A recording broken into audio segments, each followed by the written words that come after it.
Assalamualaikum warahmatullahi wabarakatuh. Kita hari ini hidup di satu zaman yang susah untuk nak kita melepaskan diri daripada hutang. Dan ramai daripada kita yang ambil mudah tentang soal hutang ni. Dan kita tak sedar banyak implikasi negatif yang terjadi pada diri kita jika kita banyak berhutang. Especially di zaman yang berluasanya riba. Bila mana kita berhutang, banyak daripada kita yang tidak mempedulikan soal halal dan haram dan terlibat dalam kita kata pinjaman yang berkonsepkan pinjaman ribawi yang bergelumang dalam riba yang diharamkan oleh Allah Azza wa Jal. Dan kemudian kita terlibat tersepit dalam satu beban yang besar bila mana kita berhutang. Jadi Islam turun dalam untuk nak menjelaskan kepada umat dia yang dalam dua sudut. Yang pertamanya kepada orang yang berhutang dan yang keduanya kepada pihak yang memberi hutang. Yang pertama kita cerita tentang yang berhutang. Ramai daripada kita yang ambil mudah soal berhutang. Kita suka berhutang. Kita mulakan hidup kita dengan berhutang. Beli kereta dengan hutang, kita beli rumah dengan hutang, even berkahwin pun dengan hutang. Dan kemudian bila mana kita berhutang, kita susah nak bayar balik. Sebab itu Nabi SAW dalam banyak hadis menceritakan tentang bahaya dan ancaman bagi orang yang berhutang. Dalam sebuah hadis yang diriwayatkan oleh Imam Ahmad rahimahullah, Nabi SAW sebut nafsul mu'min mu'allaqatun bidainihi hatta yuqda'an. Kita punya ruh, kita punya jiwa ni bila mana kita mati akan tergantung yang sehingga kita punya hutang tersebut dilunaskan. Dan yang lebih dahsyat lagi, kita khawatir hutang kita itu akan menghalang kita daripada masuk ke syurga.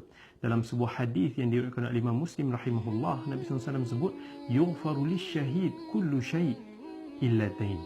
Orang yang mati syahid sekalipun diampunkan semua dosanya kecuali hutang. Kerana hutang adalah hak manusia yang kalau kita mati sebelum kita lunaskan, ia seolah-olah kita mengambil hak orang lain ataupun kita menzalimi haknya.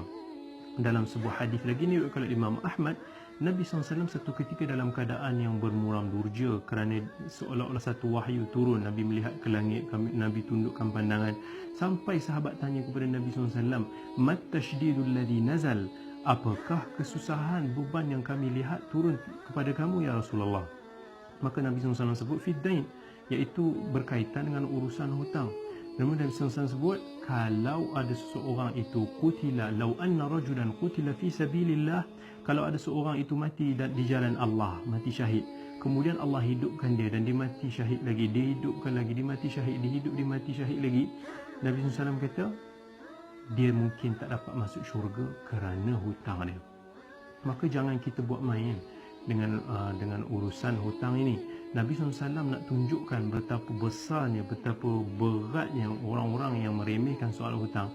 Nabi kalau ada jenazah yang dibawa kepada dia dan tahu dalam keadaan dia berhutang, Nabi tak mau solatkan dia. Nabi suruh sahabat lain yang solatkan. Dalam hadis riwayat Muslim pun ada menceritakan perkara tersebut. Kalau ada jenazah datang pada Nabi, Nabi akan tanya dia ni ada hutang atau tak.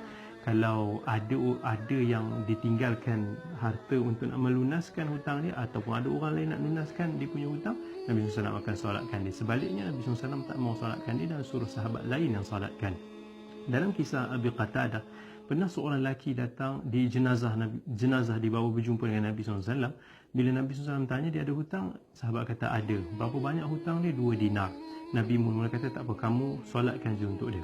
Nabi tak mau solat untuk dia. Sampai Abu Qatadah kata tak apa, aku yang akan lunaskan hutang 2 dinar tersebut. Baru Nabi SAW datang solatkan jenazah tersebut.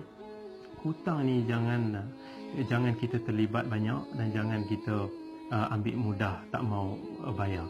Nabi SAW banyak doa untuk nak dihindarkan daripada hutang.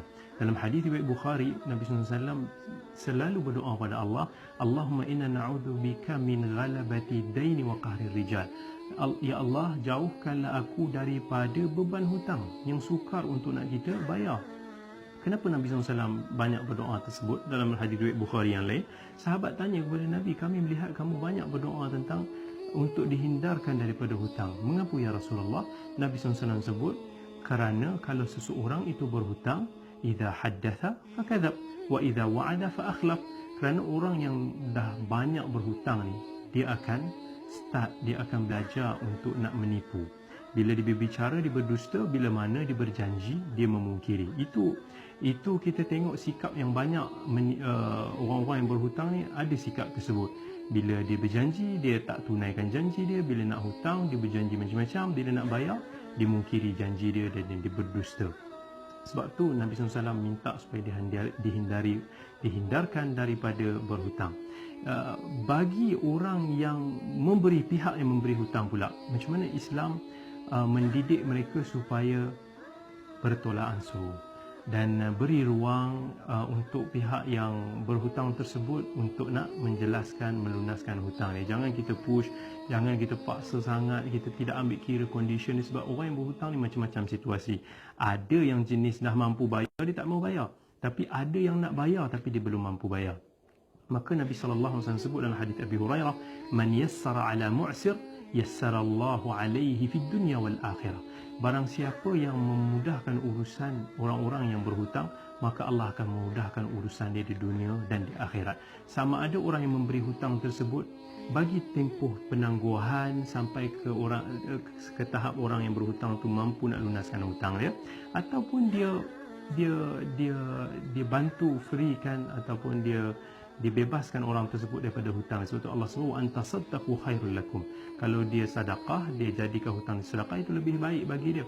Ataupun bagi pihak lain, melihat sahabat saudaranya yang terbeban dengan hutang, susah nak bayar, dia tolong lunaskan hutang tersebut. Itu semua termasuk dalam ganjaran mempermudahkan urusan orang yang berhutang. Allah Azza wa Jalla sebut dalam Quran, wa in kana dhu usratin fanadhiratun ila maisarah. Dalam surah Al-Baqarah ayat 280, Allah kata kalaulah orang-orang yang memberi hutang tersebut bagi penangguhan pada orang-orang yang berhutang tu ketika dia dalam keadaan yang susah nak bayar hutang ni, beban ekonomi macam-macam, dia tangguhkan sampai ke tempoh orang tersebut senang, maka Allah Azza wa Jal puji orang-orang yang bermurah hati seperti ini. Maka daripada tazkirah kita pada hari ini ada dua kesimpulan. Yang pertama, pihak yang berhutang jangan ambil mudah soal hutang, lunaskan hutang kita secepatnya dan jangan banyak berhutang, kerana hutang ini banyak implikasi negatifnya, banyak keburukan yang akan menjebakkan kita dalam dosa yang besar, dan ia adalah hak orang lain dan kita jangan ambil mudah tentang hak orang lain. Dan bagi orang yang memberi hutang, bertoleransi, bagi ruang, jangan terlampau ketat sangat, bagi peluang sampai orang tu mampu untuk nak melunaskan hutang. Kalau dia mampu, dia tak mau bayar tu tak apalah, push sikit. Tapi bagi orang yang susah nak bayar, bagi dia ruang. InsyaAllah Allah akan mudahkan urusan kita di dunia dan di akhirat.